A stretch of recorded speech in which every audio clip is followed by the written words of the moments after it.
The approval of the agenda. Are there any amendments to the agenda? Seeing none, the agenda is approved. Next is approval of the December 19th, 2023 Audit Committee minutes.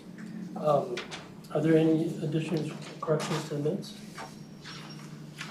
All right, so, Metropolitan. Yes. Can I get a motion to approve the minutes?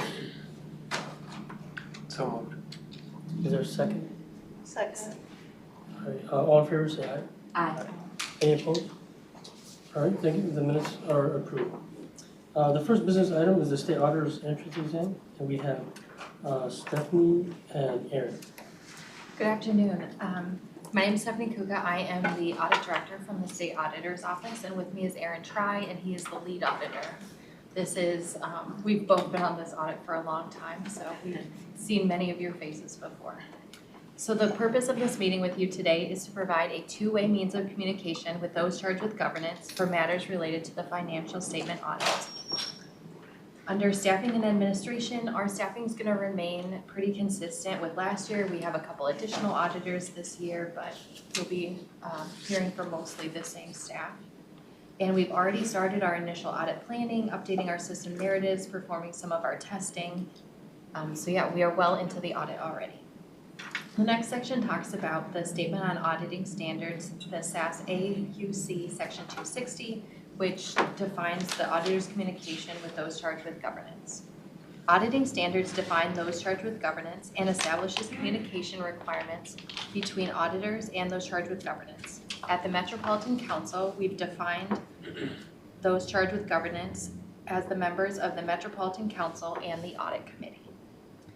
The next section talks about the auditor's responsibilities, the first of which is forming and expressing opinions about whether the financial statements prepared by management are fairly presented in conformity with accounting principles generally accepted in the United States of America. We issue two opinions. One is on the financial statements and the other one is on the compliance with federal program requirements. We will be reporting on Metropolitan Council's internal control over the financial reporting and compliance and on compliance related to major federal programs. Our audit will be performed in accordance with generally accepted auditing standards, standards for financial audits contained in government auditing standards, the Single Audit Act, uniform guidance, and the legal provisions of the Minnesota Legal Compliance Audit Guide for other political subdivisions.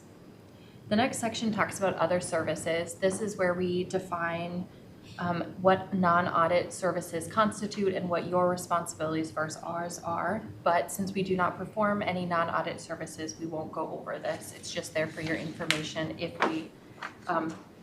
it was determined that you would like us to perform additional services. The next section is responsibilities of management. I'm just going to highlight a few of these. I won't read through the whole list. The first of which is designing, implementing, establishing, and maintaining effective internal control, providing us with access to all information of which you are aware that's relevant to the presentation and the preparation and fair presentation of financial statements, access to all personnel, accounts, books, records, supporting documentation, and other information needed to perform an audit, any additional information we may request, and unrestricted access to person within the entity who we determine it necessary to obtain audit evidence. Adjusting the financial statements to correct material misstatements, if there are any, identifying and ensuring that the Metropolitan Council complies with laws, regulations, contracts, agreements, and grants, evaluating and monitoring noncompliance with federal statutes, regulations, and terms and conditions of federal awards, providing us with other documents that we use or make reference to the auditor's report or the audited financial statements, and for the preparation of the schedule of expenditures, I think I jumped, the audited financial statements prior to their issuance and providing written representation for this opportunity. Identifying all federal awards received and understanding and complying with the compliance requirements and for the preparation of the schedule of expenditures of federal awards in conformity with uniform guidance.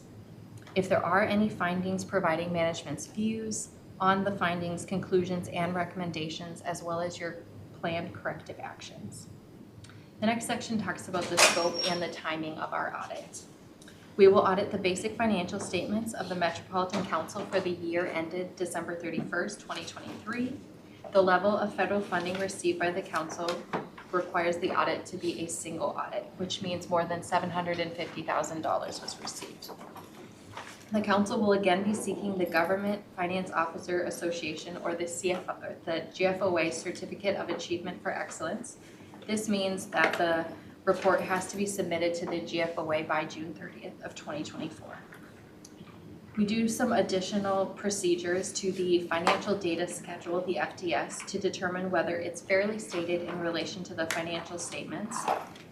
And so we compare electronic submission items identified by the U.S. Department of Housing and Urban Development with the corresponding written documents. So this is just another report that's required by HUD. And we also apply certain agreed upon procedures to the data used for the federal funding allocation statistic forms included in the National Transit Database reports for the Metropolitan Council and Metro Transit. So again, another report we issue, these are two different agreed upon procedures. To the extent possible, auditing procedures are planned to be conducted remotely, and in order to meet the deadline for the GFOA certificate program, that means that all of our audit work has to be submitted to go through our office's quality control review by May 31st of 2024. So we just want to make sure you're aware of that deadline to make sure we meet the necessary deadline of June 30th. Any audit findings that come up during our audit will be communicated to management as the audit progresses.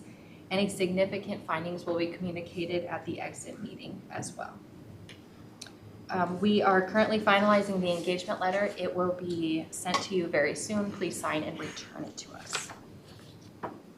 The next section talks about the single audit. For 2023, Metropolitan Council is not considered to be a low-risk auditee, and that's because of the qualified opinion on the housing voucher cluster in last year's audit. And not being a low-risk auditee means that we need to test 40% versus 20% of the council's total federal dollars.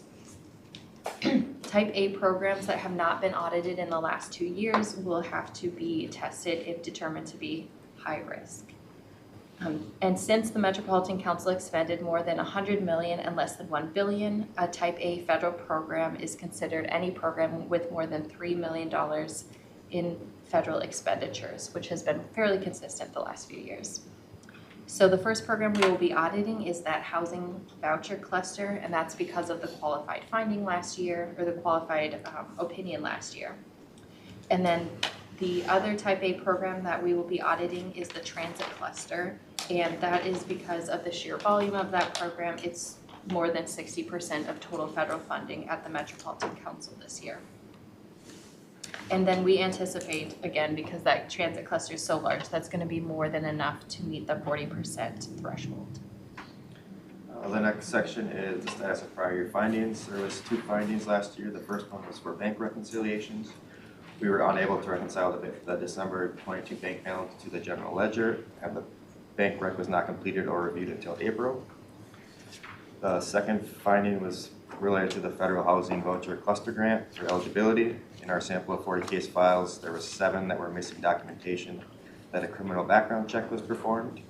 2 case files were missing a family member on the status 214 citizenship form, and 4 case files were missing the debts owed form. We will follow up on both these findings to see if we can resolve either or both of them. Next section is for new accounting and auditing pronouncements. The Government Accounting Standards Board is the independent organization that establishes standards of accounting and financial reporting for state and local governments.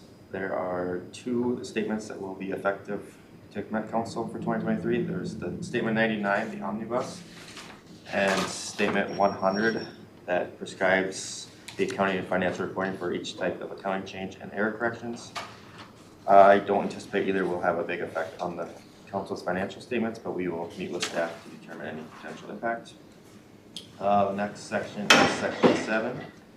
Auditing standards require us to meet and communicate certain items to those charged with governance. Would you like us to meet with the full council to go over what we discussed here today? If not, the notes will be sent to the other council members.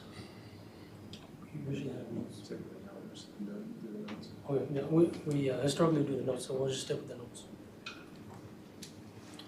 The Next is B for some fraud questions. What are the audit committee's views about the risk of fraud? The audit committee generally delegates responsibility for mitigation of fraud risk to management and the audit team. However, employees and members of the public can and do periodically contact council members with concerns. We are comfortable that the council has adequate controls in place for fraud reporting and fraud mitigation. Do you have knowledge of any actual suspected or alleged fraud affecting the council or its federal work programs? No, not that we're aware of. Do you have knowledge of any possible or actual non-compliance or abuses of programs and controls occurring during the period being audited or the subsequent period? No, not that we're aware of. It's kind of a three-part question. What is the council's role in the oversight and management process for identifying and responding to fraud risk? Does the council take an active role in establishing policies and procedures to mitigate fraud risk? And how does the council oversee that established policies and procedures are in place? Yep. As mentioned, the audit committee generally delegates responsibility for fraud mitigation to management and the audit team. Consistent with our audit committee charter, we approve the annual audit plan and hear results of audit work, some of which focuses on mitigating fraud risk, including through review of adherence to written policies and procedures. Is the council in compliance with laws, regulations, contracts, and grant agreements? Yes, as far as we know. Anything else that you'd like to add, or anyone else you think we should talk to regarding fraud? No. Finally, any other questions, comments, or concerns? I don't have any.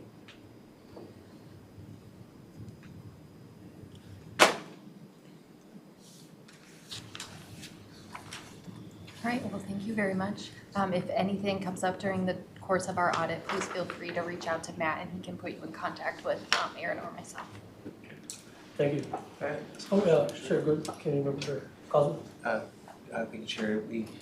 Could you clarify for the bank reconciliation issue that happened last year, if that changes your audit approach at all this year? Or is it the same approach that you're going to just attempt to do the bank reconciliation? I believe that there were new procedures that were implemented over the bank reconciliation process. So we will go over those with management and then we will adjust our procedures based on what new processes they have in place. So additional testing will be performed. Okay, thank you. That's all. Any other questions? Thank you. Next, we're going on to reports, and the first report is from our director, our chief audit executive, Matt LaTour.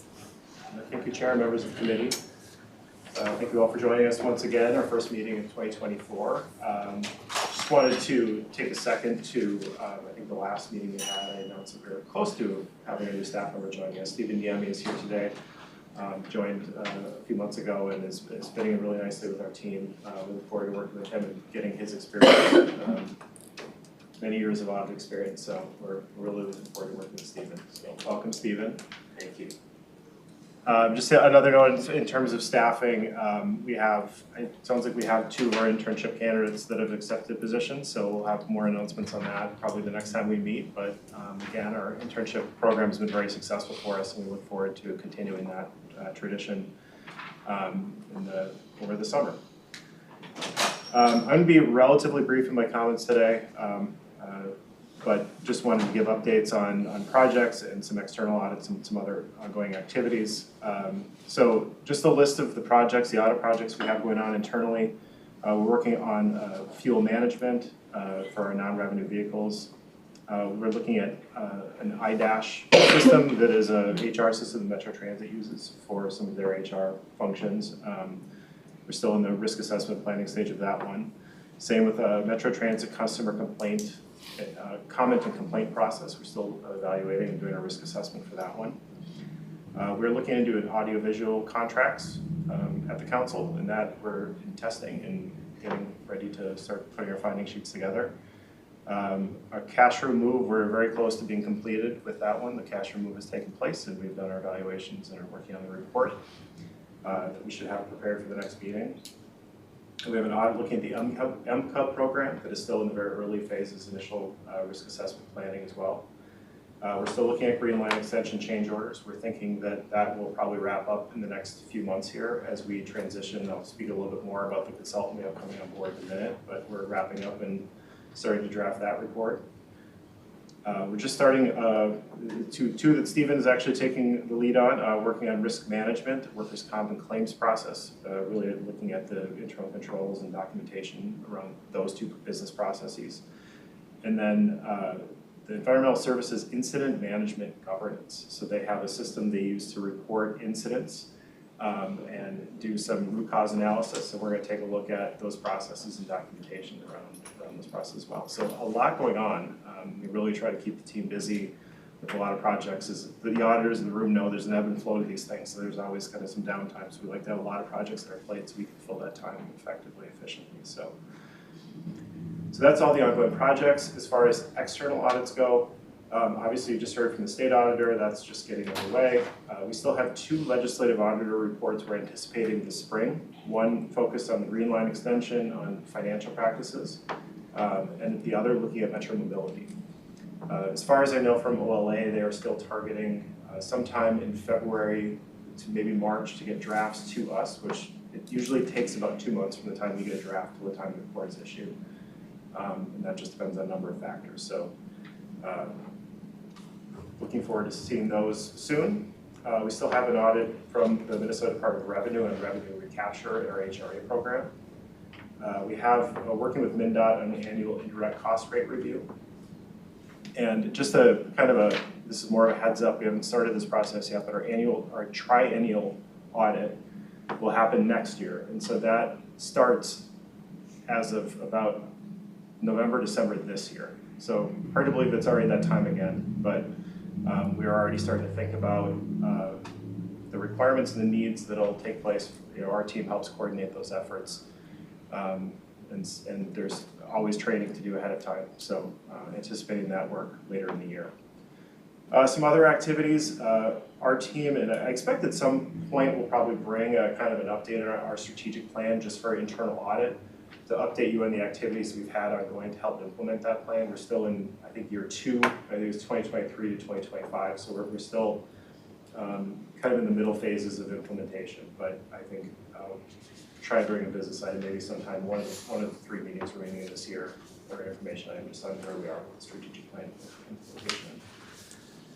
I know I've been mentioning this for a while, just putting the finishing touches on our fraud awareness training we've been developing with HR.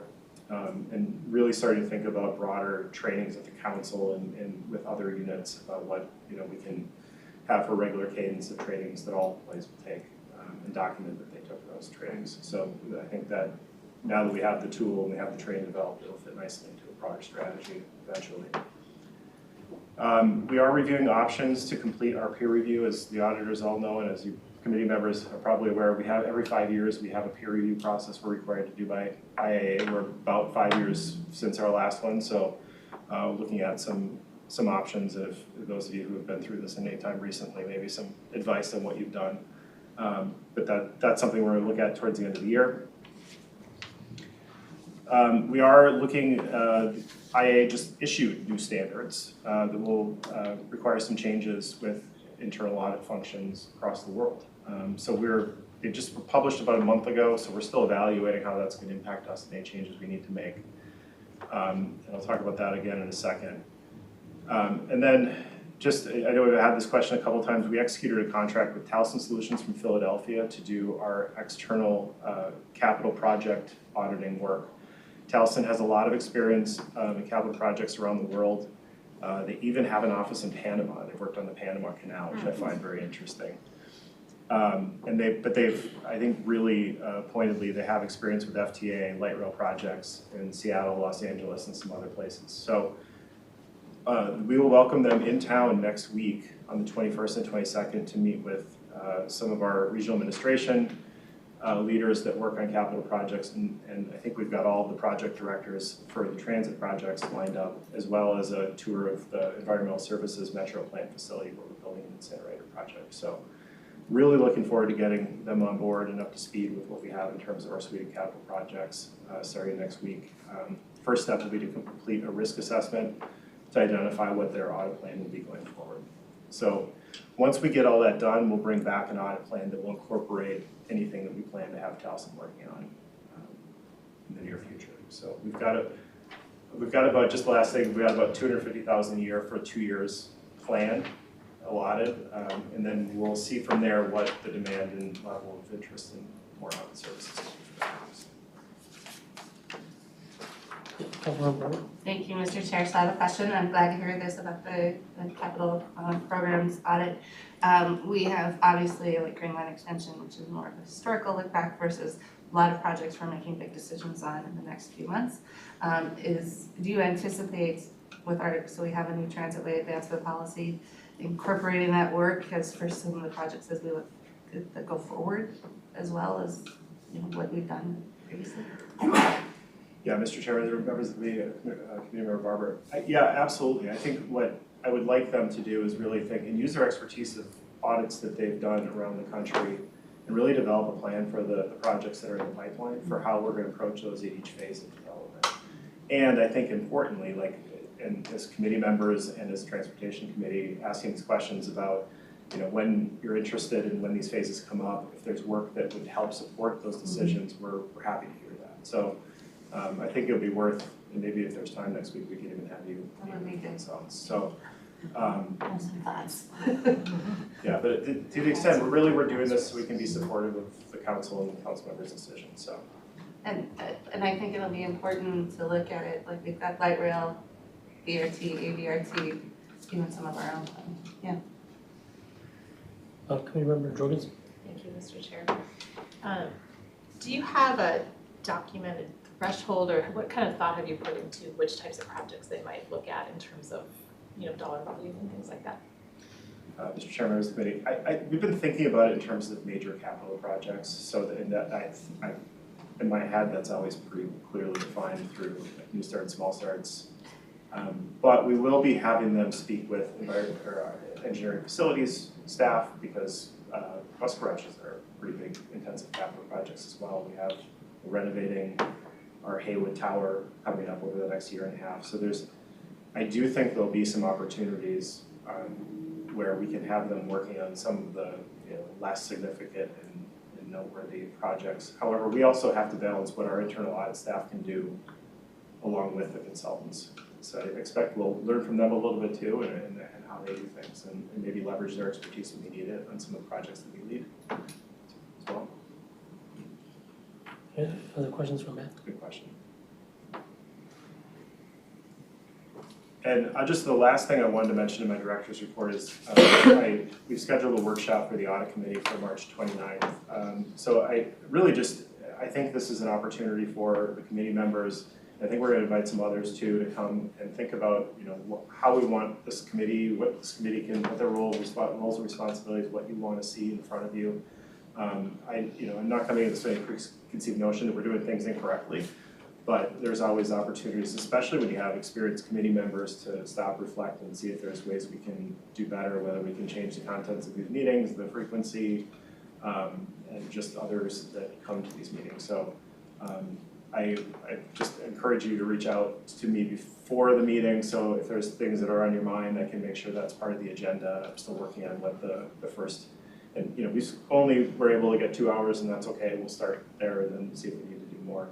But I've also been engaging with Chair Zally about just, you know, how the audit committee fits into the broader council governance. So real important stuff, I think, for this committee. All right. Complete unless there's any questions. Any other questions, comes from Matt? Thanks, Matt. Our second report will be about Metro Transit Stockroom monitoring. And we have, is it Jarrod? Yeah, on the council members, Jarrod Favilla will come first. So I'm just going to give a little introduction. So again, this is sort of continuing our tradition of having interns actually come to the committee and getting experience of presenting to you. We're going to have 2 presentations back to back that are really related. The first is about our monitoring of our Metro Transit stockrooms that we've always done. It was one of the first things I did when I showed up here 8 years ago. And it used to be a very manual, labor-intensive process, and now we're moving into more 21st century Power BI monitoring and using that as information to feed into our how we audit and do the work. And so if you think about this, this is really our first stab at having a key risk indicator that we're using to drive audit work. I think pretty cool stuff. So Jarrod's going to walk through how we're doing the monitoring process, and then we'll follow that up with a presentation on the actual Stockroom audit we completed, that's partially based on the Power BI. So, good afternoon, Chair Lee, members of the committee. My name is Jarrod Favilla. Thank you for that introduction, Matt. I'm an intern in the audit department, and I started here in June of 2023. And I've taken over the responsibilities of the cycle count monitoring within audit. And I've been working with this new Power BI for some data analysis. And Power BI, for those who may not know, is a Microsoft application for data visualization. It has many tools to assist in understanding large amounts of data while allowing for some customization in how to present that data. So some background on cycle counting. Cycle counting is an inventory management system where a small number of items are counted each day. This can be done in like an A, B, C format where higher cost items are counted more frequently, say 3 times a year, while lower cost items such as screws, bolts, those are counted once a year. For materials management, we have 16 stockrooms that serve Metro Transit with over $68 million worth in standing inventory, and we use this cycle counting for that inventory management. And as Matt has alluded to, for audit, our history is we have started to monitor cycle count data since 2012. Our last on-site visit where we conducted an audit was in 2019, pre-COVID, and in 2023 we started to improve that monitoring using Power BI. With Power BI, what is it? And why are we using it? We started to introduce Power BI as starting in our Data Analysis Improvement Initiative in 2022. And the idea is that it's identifying areas for improvement and optimization in our data analysis. And Power BI being such a great and powerful tool in data visualizations, we thought let's try it out and see what it can do. So some of the features of Power BI. You can get insights from large data sets. Think Excel, but like its big brother. It can take in lots of data and you're able to input that and use custom visualizations. So think of any graph, a bar chart, line chart, my favorite, the pie chart, it has it all. With that, you are also able to easily transform that data. So once you put it in and it's connected, you're able to do lots of calculations within Power BI as well. So you don't need to do them prior. And once you've already calculated, you can do calculations on top of that. It's very robust and all in one little package.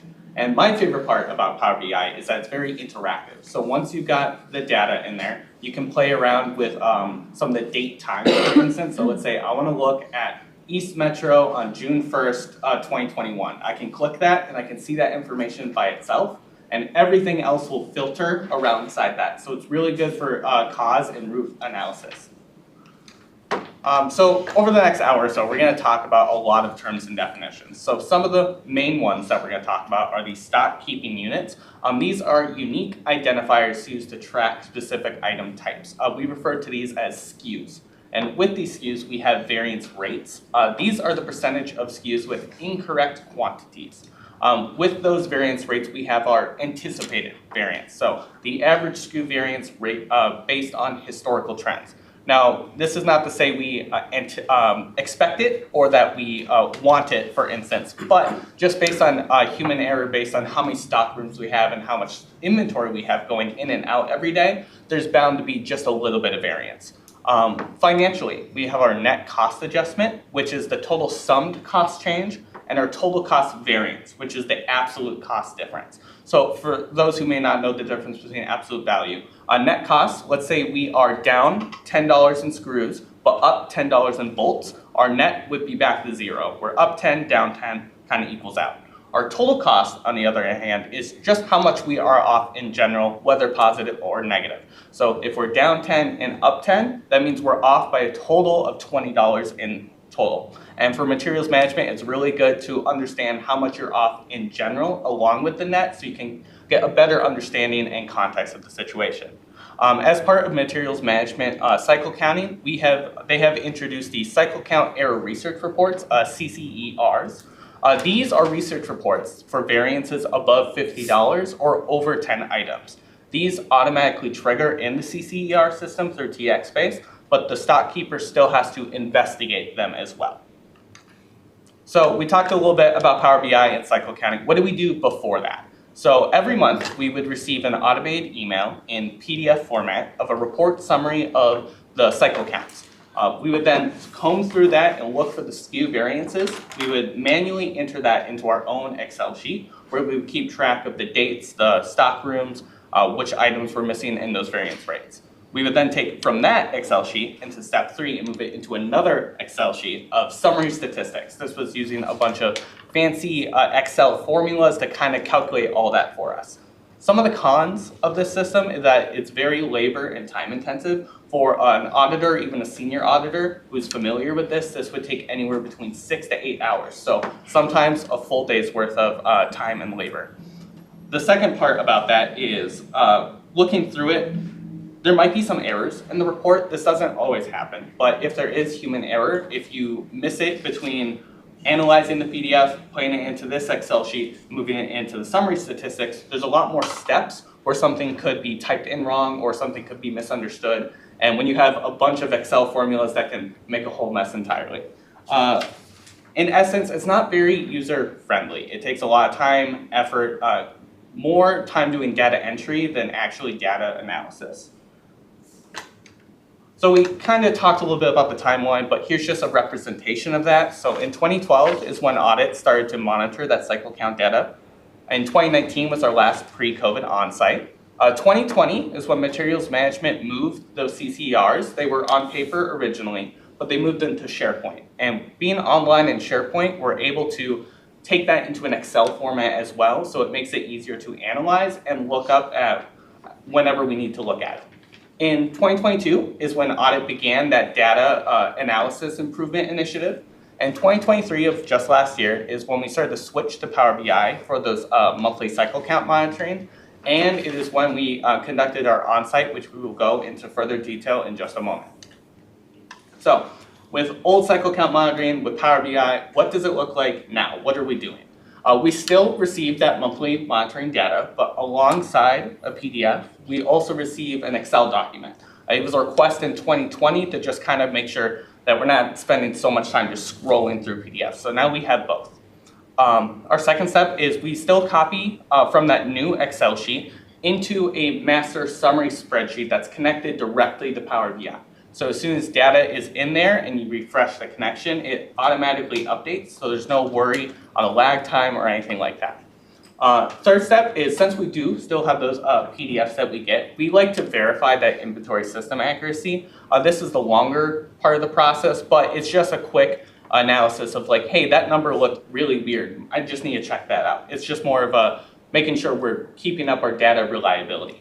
Our fourth is with those CCER reports on SharePoint. I can compare some of the reports that are generated versus the number I see. So if I see something on June 6th, for instance, I can go into SharePoint, look at that warehouse and that CCER, and check June 6th to see, hey, what was reported, what was the status, just more information on it.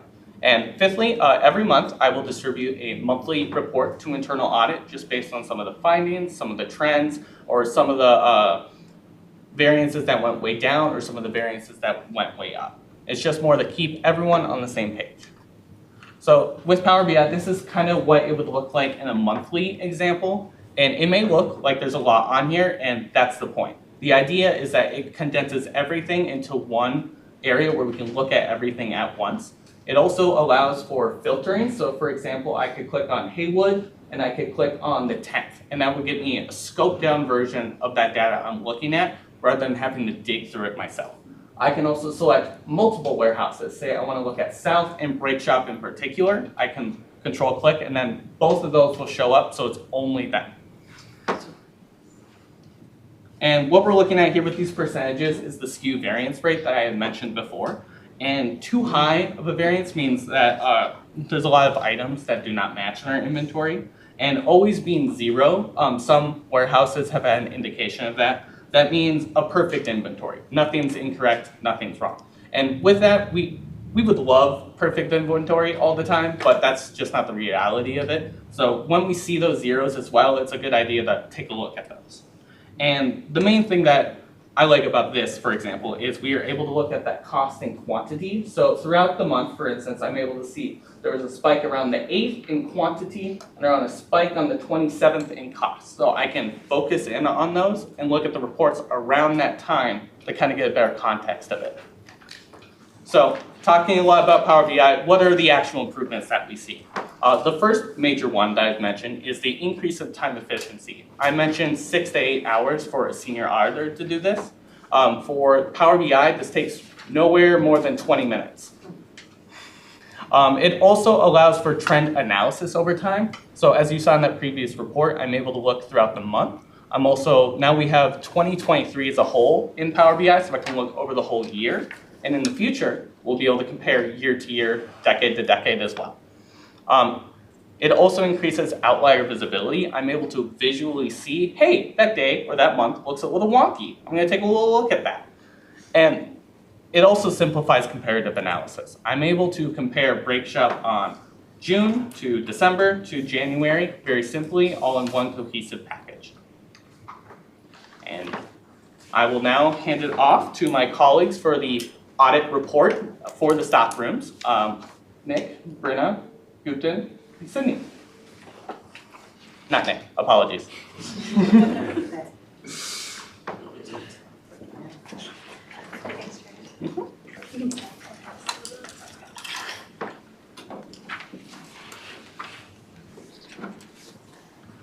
Good afternoon, Chair Lee and members of the committee. I'm sure you have a lot of questions on the presentation that we just finished. If you could just hold off on that, we'll have time after this presentation. I appreciate that.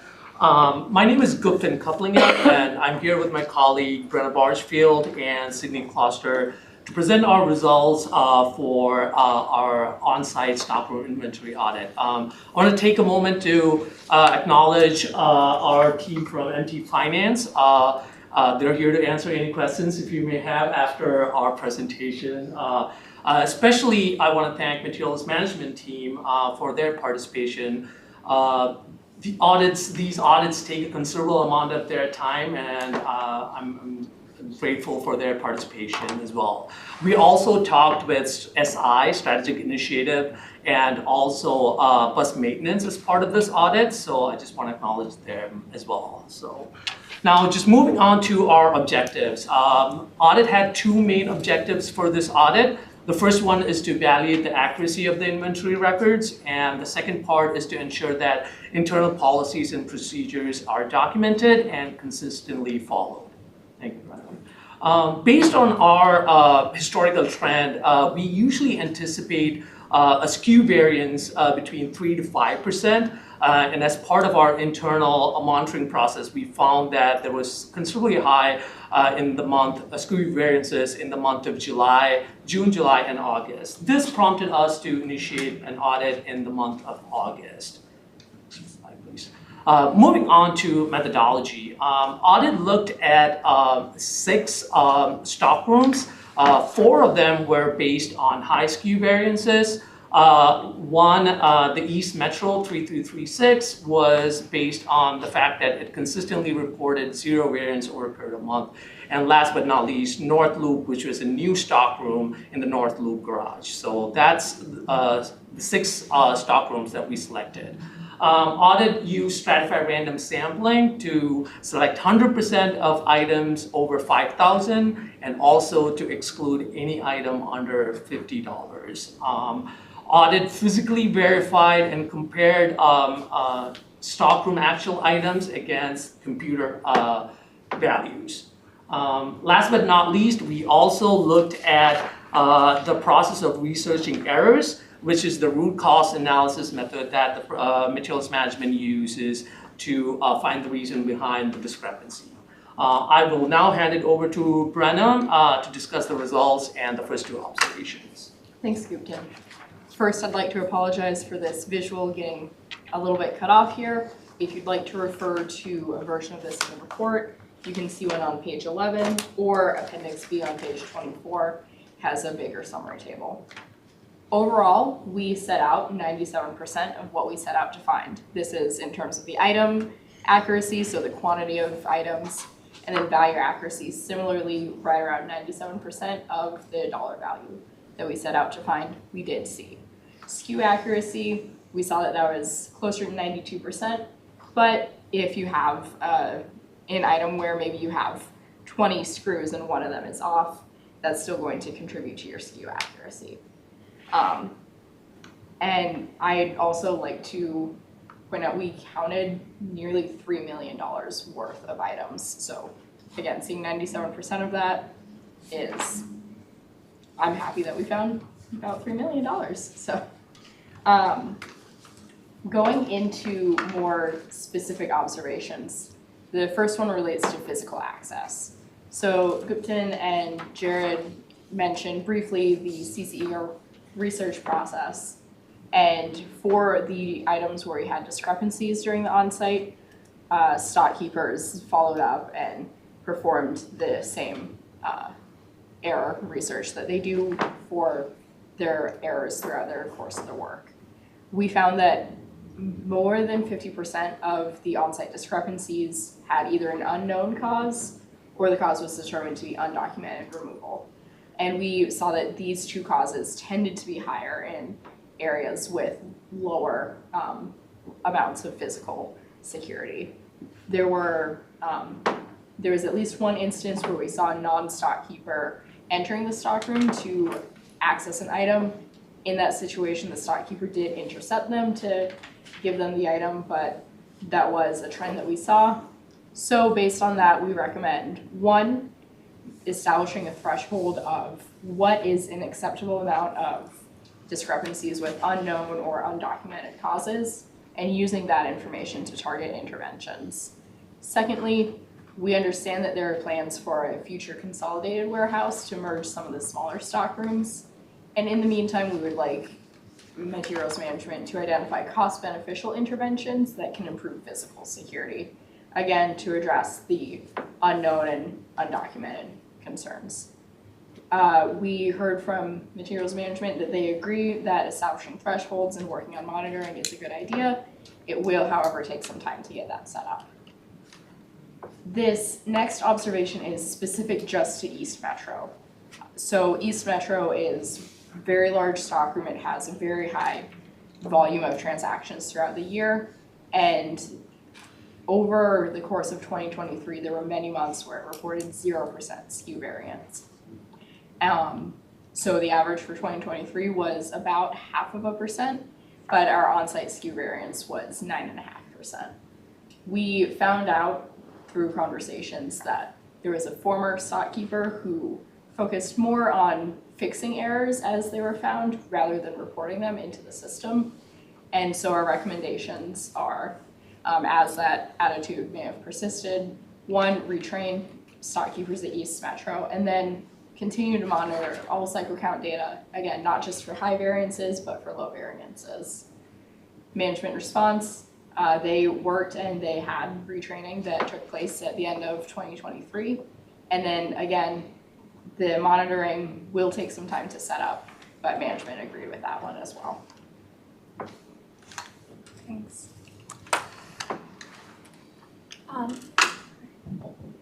Our third observation is also specific to one stockroom, namely the brake shop, which is located inside Unit Overhaul Base.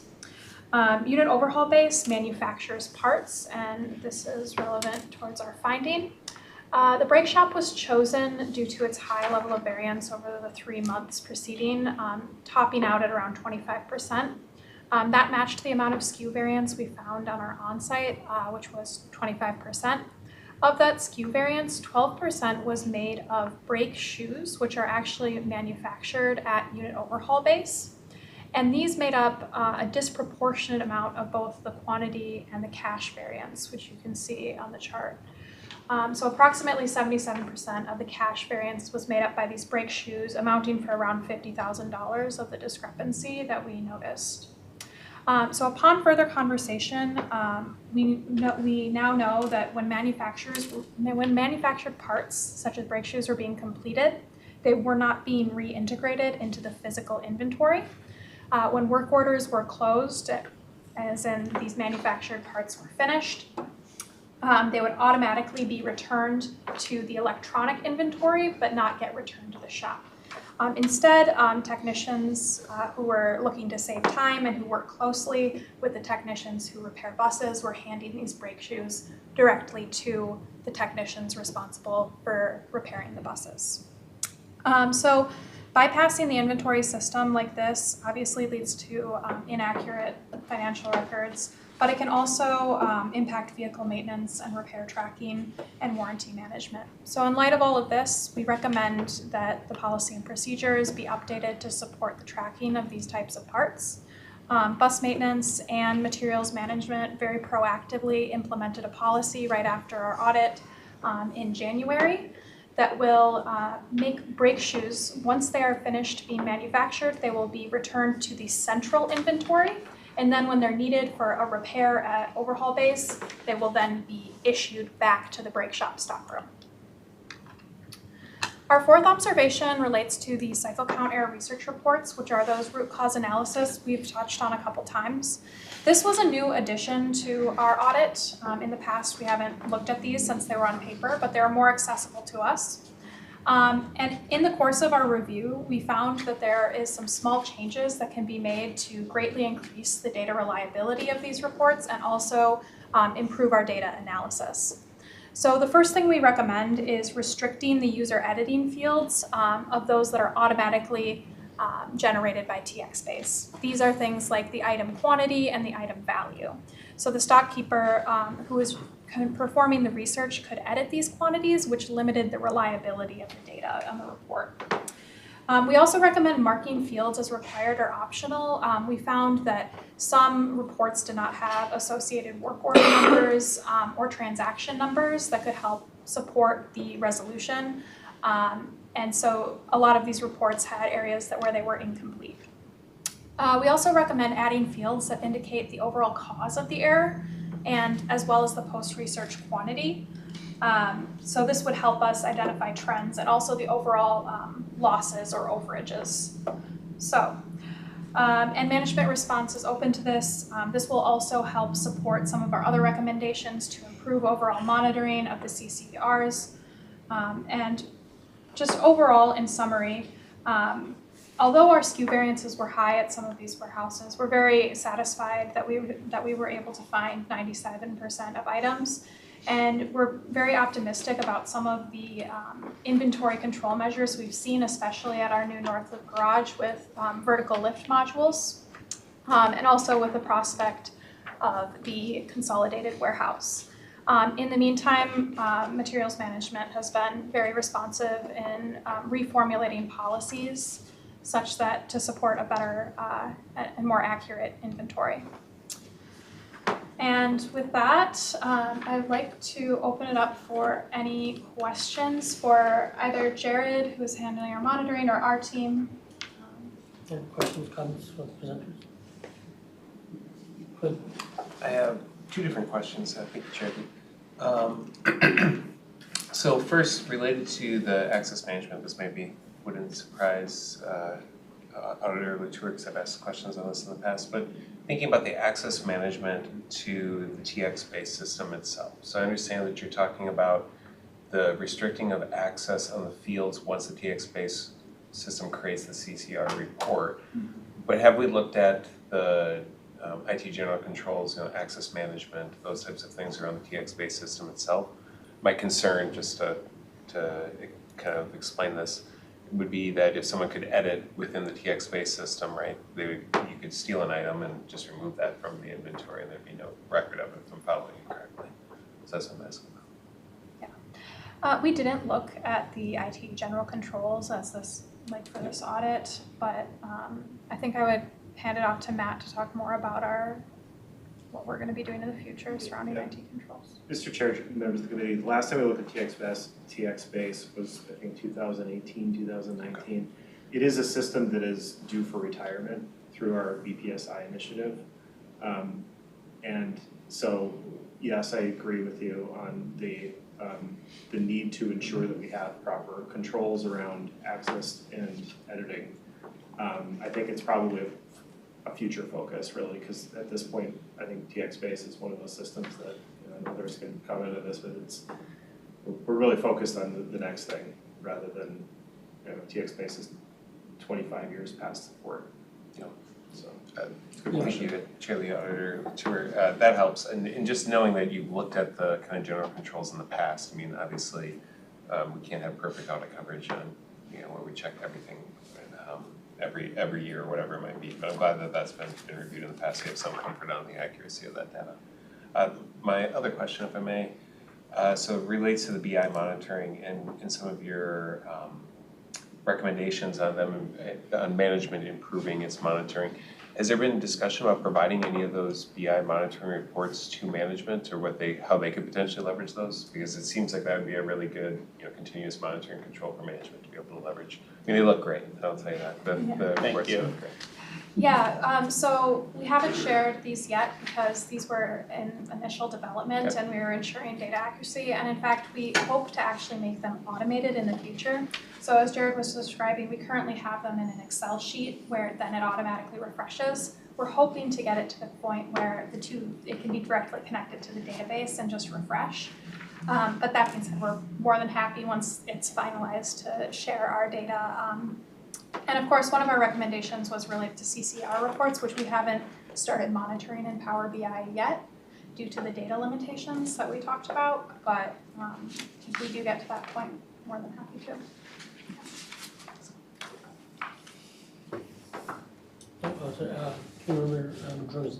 Thank you, Charlie.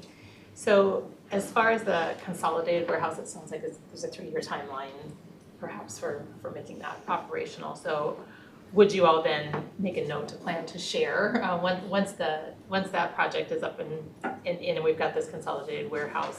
Can you make a concerted effort to share your findings with the management of the new consolidated warehouse to make sure that they're aware? I'm assuming the management will be probably somebody that's already managing another area, but I think it would be a good idea just as a proactive measure to make sure that when that's up and running, that these, the recommendations continue.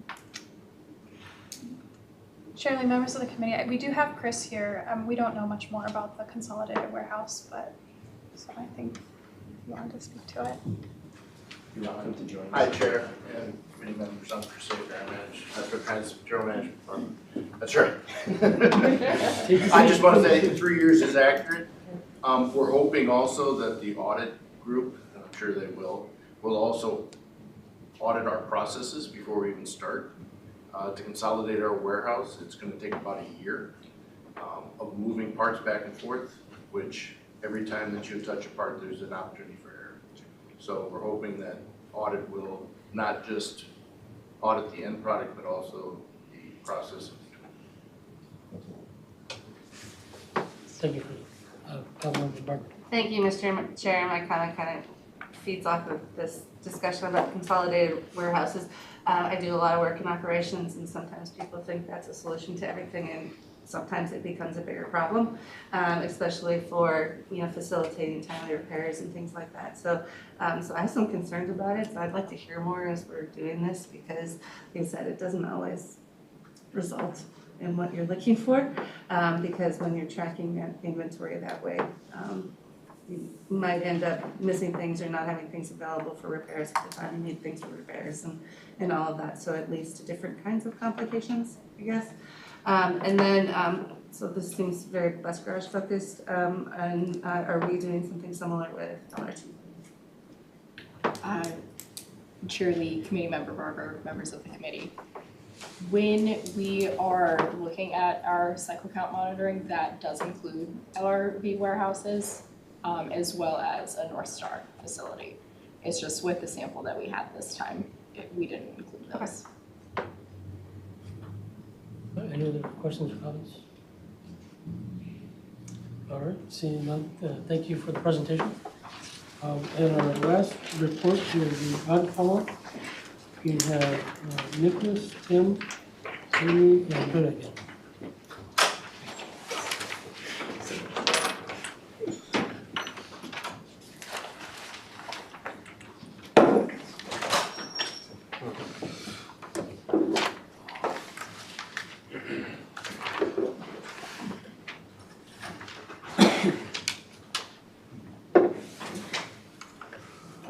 Good afternoon, Mr. Chair, members of the Audit Committee. I'm Nick Jelinek. Up here with me is Tim Larson and Brynna Bargfield, and we just want to go over a little bit of our audit follow-up. We appreciate this committee's focus specifically on follow-up, and we know that we owe it to you guys to come back and share out what's been going on with our recommendations here too.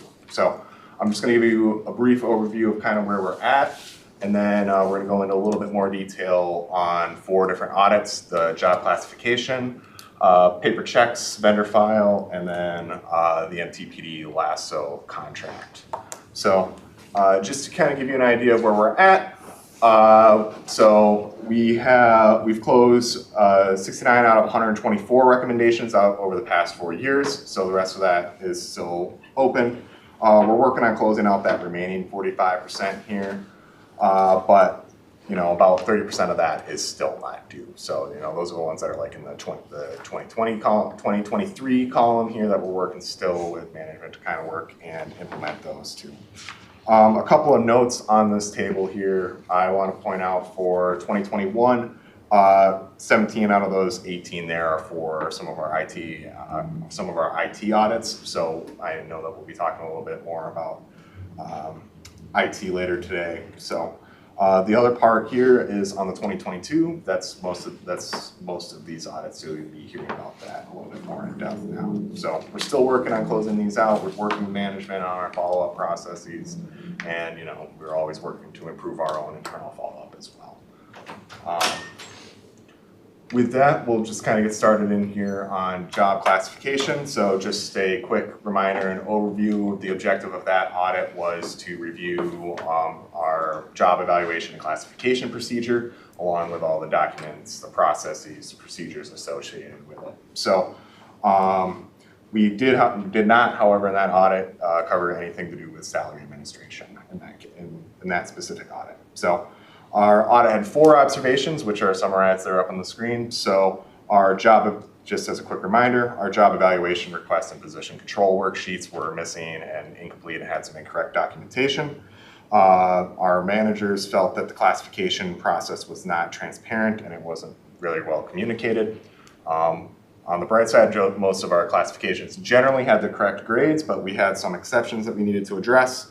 And then finally, we had not been performing classification maintenance on the classifications. So as a reminder, classifications were supposed to be reviewed every 3 years, and Human Resources helps manage that maintenance schedule.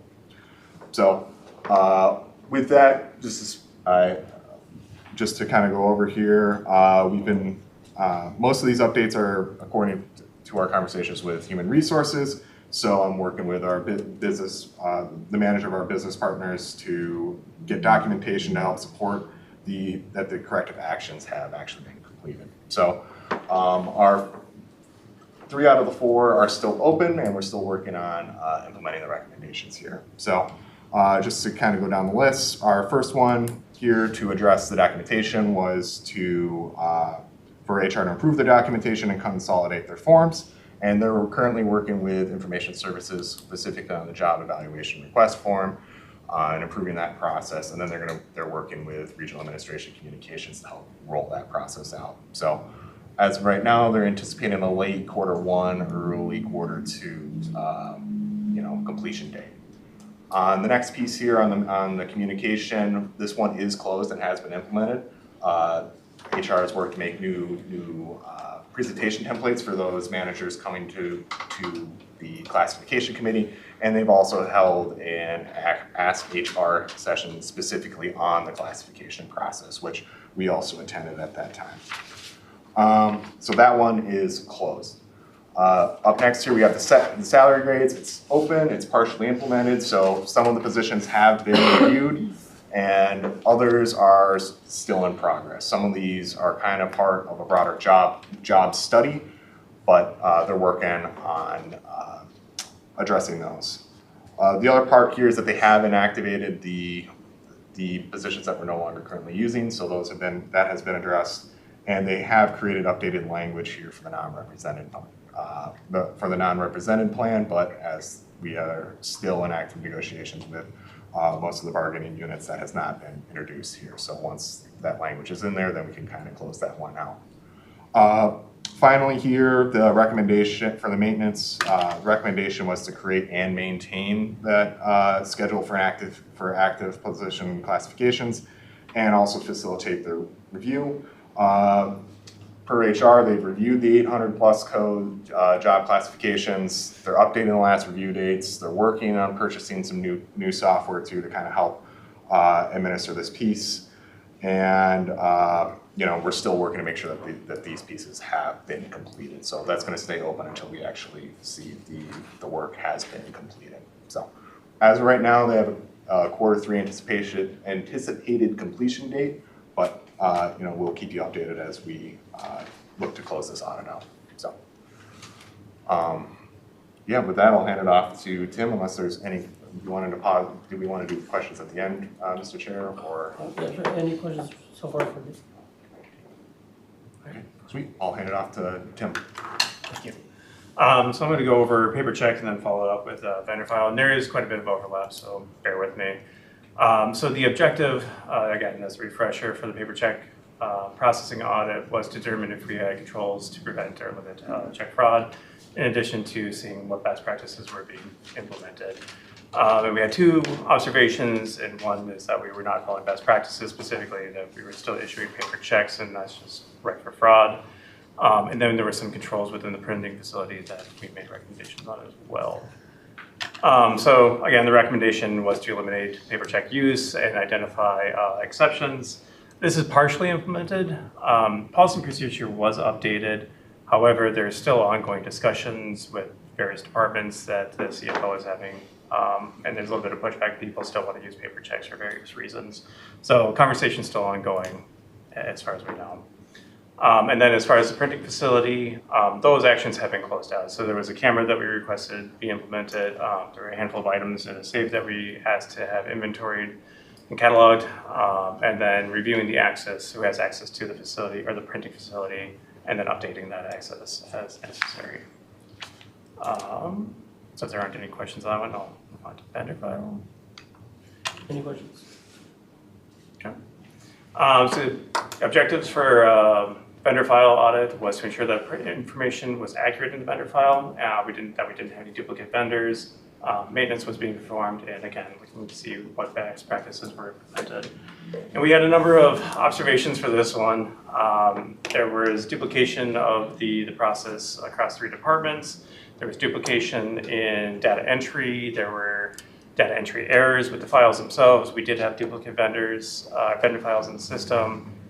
We had old vendor files that hadn't been used in many years. There was a vendor log that was not being reviewed. It exists, but was not being used.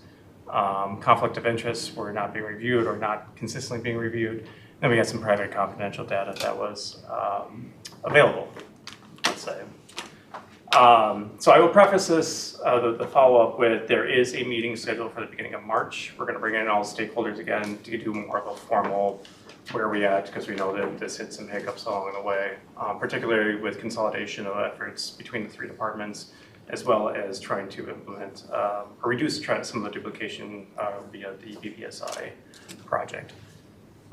So again, identify consolidation opportunities is partially implemented. There was some discussion, there was some movement, but it seems like it's stalled out based on my conversation with the CFO.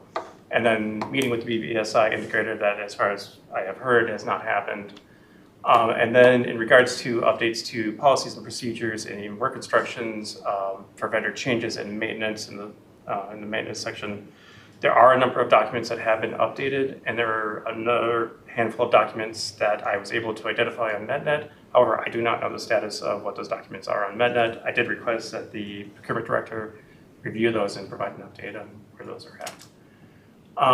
As far as removing duplicates and the naming issues and the old vendor files, I was told that's taken care of now. I just need to go back in and verify that it actually has been done.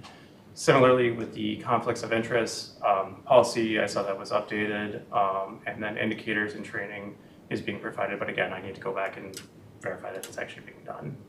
And then as far as the private and confidential data, that was resolved almost immediately when we brought it to their attention, IT's attention. So hopefully more to come in June. Right, and then the last audit for this presentation is the MTPD LASSO contract. The objectives for that one were looking at IS sole source controls, because this was how the contract was procured. looking at conformance with contracting and invoicing best practices, and then also evaluating some accounts payable practices. We had 4 observations that all kind of tied into each other. So inadequate market research to justify using the sole source process, poor contract structure at times, incurring costs when there was no active contract, poor budget analysis, not really having good documented reporting tools that also contributed to contracts expiring, and then missing supporting documentation and late payments on invoices. We had a large number of recommendations, so I apologize for how cluttered this slide is. At a very high level, some of the things we recommended included conducting cost benefit on whether or not this should remain a contracted or an internal position, looking at the way we do contract administration within the PD, adding some tools for budgeting, developing SOPs and policies, procedures, and also doing work to make sure that invoices are paid on time. The majority of these are, well, I'll preface, all of them are closed in one way or another. We have one from sole source on established guidelines and acceptable cost analysis. That is closed, not implemented, because the PD is using the knowledge of procurement, so they're not needing to do that in-house. And then closed, partially implemented, we have document expenses with the vendor and recover unsupported payments. We have that one marked as partially implemented because there was work with the vendor. However, it resulted in us needing to pay for late payments, and so there was work there. It's closed for now. Some other improvements we've seen with the PD as they've been implementing the recommendations here include changing the way they've done contract administration. They were able to bring someone in from another part of Metro Transit, and so there's a lot of updated policies and procedures for how invoices are reviewed and more tools for contract management that have been available. So I'll say when I was doing some of this follow-up testing, I was seeing more invoices paid on time, better supporting documents, good things to see. I believe that's the end of our presentation. Hey, I have a question about the paper checks. What is the chain of custody of the paper check? If someone wants a paper check, do they come and pick it up, or do we mail it to them? Chair Lee, I think that depends on what the paper check is being issued for. I might defer to the CFO with that. Provide some clarity. Sorry, I missed the conversation. I was at the Investment Review Committee. My name is Marie Henderson. I'm the Deputy CFO. So paper checks are cut. They are sealed here in a sealed, locked check room and then sent to our mail room and sent to the post office. Larger checks, however, so thinking about 50,000 or more, are given, a lot of times they're legal checks, and we then courier them out. If it's an employee check or a vendor wants their check right away, they physically come here and they sign for that check, and then they acknowledge that they've received it and we hand deliver it. Okay, thank you. Any other questions for the presenter?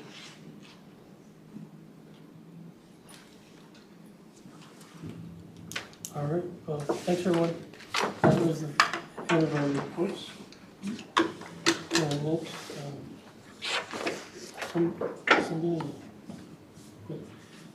Our next information items, the first one is our next scheduled audit committee meeting is June 25th.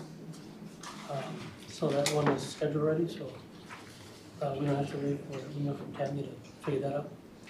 And then, does someone have a motion for me? Yes, Mr. Chair, I move that this meeting be closed to the public pursuant to Minnesota statute section 13B.05 subdivision 3B, so the committee can discuss data classified as not public. Thank you. Is there a second? Second. Thank you. The committee, by majority vote, well, after the second, I have to call for vote. All in favor, say aye. Aye. Any opposed? All right, the motion passes. The committee will, by a majority vote in public meeting, decide on who to close the meeting to review confidential or non-public information.